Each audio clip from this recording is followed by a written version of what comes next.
नमस्कार दोस्तों, midnight horror show में आपका स्वागत है। आज की सदघटना का शीर्षक है ठंडा पानी।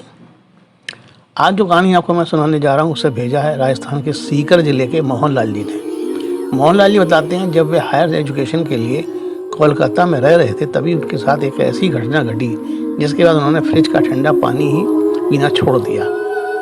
ठंडा पानी क्या, घर में फ्रिज लाने से भी तौबा कर ली।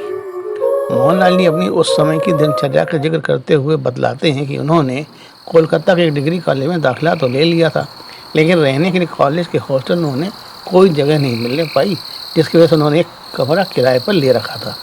कमरा काफ़ी बड़ा और नया ही बना हुआ था, लेकिन ये कमरा जिस मकान में था उस मकान के बाकी के सारे कमरे बंद थे। मालिक मकान ने केवल एक कमरा ही किराए के लिए रखा हुआ था, जिसे मोहनलाल जी ने ले लिया था।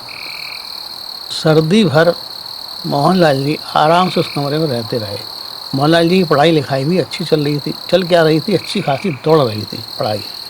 सर्दी के बाद गर्मियों का मौसम आना तो स्वाभाविक ही था। सर्दियां खत्म हुई और गर्मियां शुरू हो गईं। धीमे धीमे सूर्य नारायण अपनी प्रचंड किरणों को और प्रचंड करने में लगे हुए थे। जैसे जैसे समय गुजरता जा रहा था गर्मी अपनी चरम सीमा पर पहुंच रही थी। पानी को ठंडा करने के लिए मिट्टी के मटके पानी ठंडा करने में फेल हो रहे थे।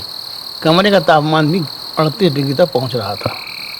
एक दिन मोहनलाल जी फ़ोन पर अपनी माता जी से बात कर रहे थे। बातों बातों में गर्मी की बात चल निकली। मोहनलाल जी ने माता जी से कहा, गर्मी के कारण रात को गला सूख जाता है। माता जी ने कहा, बेटा अगर पढ़ाई में अव्वल आना है तो तुम्हें अपनी सेहत का पूरा ख्याल रखना पड़ेगा। स्वस्थ शरीर तो स्वस्थ मन। अब अगर शरीर ही स्वस्थ ना होगा तो पढ़ाई क्या तुम खा कर पाओगे। कल ही एक छोटा फ्रिज ले आना और कमरे में AC लगवा लेना। मोहनलाल ने कहा, माँ AC तो लगवा लूँ, लेकिन जब पढ़ाई पूरी हो जाएगी तब इस सामान का क्या करूँगा। कोलकाता से सीकर लाने में तो बहुत पैसा लग जाएगा। या सारा सामान यहीं ऐसे ही छोड़ दूँ या किसी कबाड़ी को बेचना पड़ेगा। अब आप ही बताओ माँ, मैं क्या करूँ। सोचता हूँ बस 4 साल की बात है, किसी प्रकार मैनेज कर लूँगा।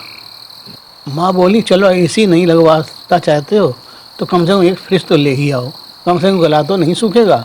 माँ की बात का समर्थन करते हुए मोहनलाल जी ने कहा, हाँ ठीक है माँ, मैं कल ही एक छोटा सा फ्रिज ले आता हूँ।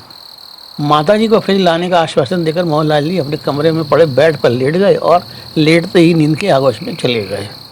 रोज़ की तरह मोहनलाल जी सुबह उठे और नहा धोकर कमरे से निकलकर सीधे लाला के ढाबे पर गए और ढाबे पर चाय नाश्ता करने के बाद अपने कॉलेज के लिए रवाना हो गए। कॉलेज में सारे पीरियड अटेंड करने के बाद मोहनलाल जी सीधे मार्केट गए और एक छोटा सा फ्रिज खरीद लिया। कमरे में फ्रिज को यथास्थान रखकर उसे ऑन कर दिया और साथ लाई पानी की बोतलों को भी फ्रिज में लगा दिया और अपनी स्टडी में लग गए। पढ़ाई करते करते जब भी उन्हें प्यास लगती फिर से ठंडी बोतल निकालते और ठंडा ठंडा पानी पी लेते। समय अपनी गति से गुजरता जा रहा था। रात 8 बजे मोहनलाल जी उठे और पुनः लाला के ढाबे पर पहुंच गए। लाला के ढाबे पर अपना मनपसंद खाना खाया और कुछ देर इधर उधर टहलने के बाद अपने कमरे पर आ गए। गर्मी बहुत थी। गर्मी के कारण मोहनलाल जी का गला बार बार सूख रहा था। मोहनलाल जी फ्रिज से ठंडी ठंडी बोतल निकाल कर बोतल से ही कुछ घूंट पानी गले में डाल लेते। अब तक रात काफ़ी हो चुकी थी। मोहनलाल जी की आंखें नींद के कारण बोझिल होने लगी थीं। मोहनलाल ने कमरे की लाइट ऑफ की और अपने बिस्तर पर लेट गया। मोहनलाल जी को सोए अभी कुछ ही देर हुई थी कि किसी आहट से मोहनलाल की नींद टूट गई। मोहनलाल ने देखा फ्रिज का दरवाज़ा खुला हुआ था और फ्रिज के बाहर पानी की एक बोतल खाली पड़ी इधर से उधर लुढ़क रही थी। मोहनलाल जी हैरानी से फ्रिज को देखने लगे। ये फ्रिज अचानक अपने आप कैसे खुल गया और ये पानी की बोतल बाहर कैसे निकल कर गिर पड़ी।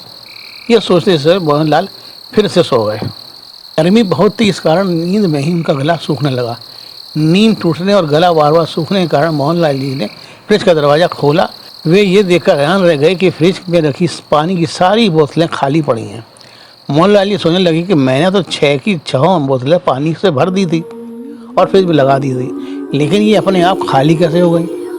कच्ची नींद में ही मोहनलाल जी उठे और सारी बोतलों में पानी भरकर फिर से फ्रिज में लगा दी और स्वयं सादा पानी ही पीकर फिर से लेट गए। अभी बमुश्किल 15-20 मिनट ही गुजरे थे, किसी ने मोहनलाल जी को फिर से जगा दिया। मोहनलाल जी ने देखा फ्रिज का दरवाज़ा खुला पड़ा है और फ्रिज के बाहर पानी की 2 बोतलें लुढ़की पड़ी हैं। अब तो मोहनलाल जी के जैसे होश हो गए। अब मोहनलाल उठकर बैठ गए। कुछ देर बैठे रहने के बाद मोहनलाल ने अपना हाथ मुंह धोया और बेड पर बैठकर ही अपनी स्टडी करने लगे। गर्मी अपनी चरम सीमा पर थी। मोहनलाल ने देखा फ्रिज का दरवाजा खुला और किसी ने एक पानी की बोतल निकाली और बोतल से ही कोई अदृश्य शक्ति पानी पीने लगी। पानी गड़कने की आवाज़ तो मोहनलाल को साफ सुनाई पड़ रही थी, लेकिन कोई दिखाई नहीं दे रहा था। मोहनलाल ने पूछा, कौन है यहाँ? जरा सामने तो आओ। जैसे ही मोहनलाल ने कहा, वैसे ही एक झटके से पानी की बोतल उस शख्स ने जमीन पर फेंक दी। मोहनलाल ने कहा, अरे अरे, आप पानी पी लें, मैं पानी पीने को मना नहीं कर रहा हूँ।